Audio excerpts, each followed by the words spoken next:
Hi there, I'm Teresa Gazer. I am the Senior Director of the Fast Traffic Management Center, part of the Regional Transportation Commission of Southern Nevada.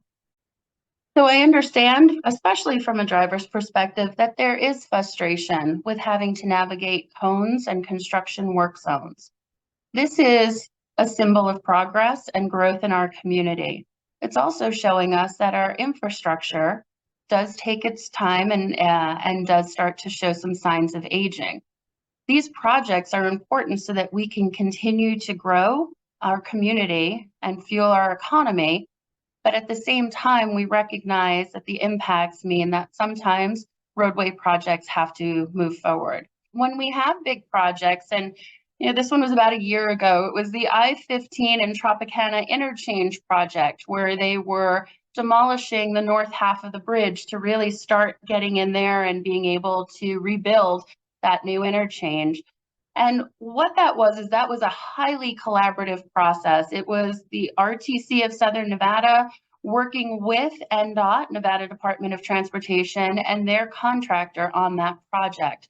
We worked together so that we could understand what kind of a closure was going to be associated with this, both on the surface streets along Tropicana, as well as on the freeway, I-15 itself.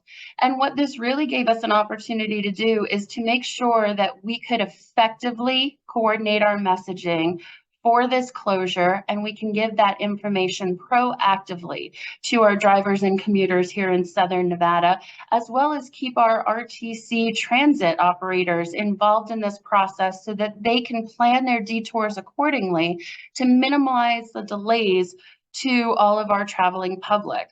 What we were able to do is we were able to effectively push out messaging through our traffic alerts in advance and during, as well as upon completion of that week-long event where they were able to demolish the existing north half of the I-15 Tropicana Bridge. What that allowed us to do is all of our subscribers through social media, through email, they were able to get updates about what that closure was going to entail, the dates, the times, the strategy and the timing of the events, the sequence, so that they can plan their routes effectively to avoid that area. What we also did is we worked with our partner, the third-party navigation app, which is called Waze, and we were able to give them direct information regarding which roads were going to be closed and when they were going to be closed, the duration of the closures, so that in real time, drivers and motorists could see the impacts associated with the I-15 demolition of the North Bridge and how they can, again, better plan their routes around it. Some of our other tools that we used were the electronic freeway signs where we could message and give people up to a week in advance notice on what to expect, especially since this was going to involve a closure of both northbound and southbound I-15 near Tropicana around the resort corridor. This was going to have impacts to our motorists, to our local commuters, to our freight traffic.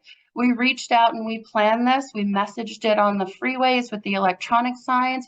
We coordinated with our local agencies and state partners, both in California, Arizona, and Utah along the I-15 corridor, so that everybody knew in advance what was coming. I would say that that was a really successful story of how construction was able to move forward to give us better capacity to better serve our future growth here in Southern Nevada, while at the same time trying to mitigate some of the impacts to our local travelers who need to get around Southern Nevada every day.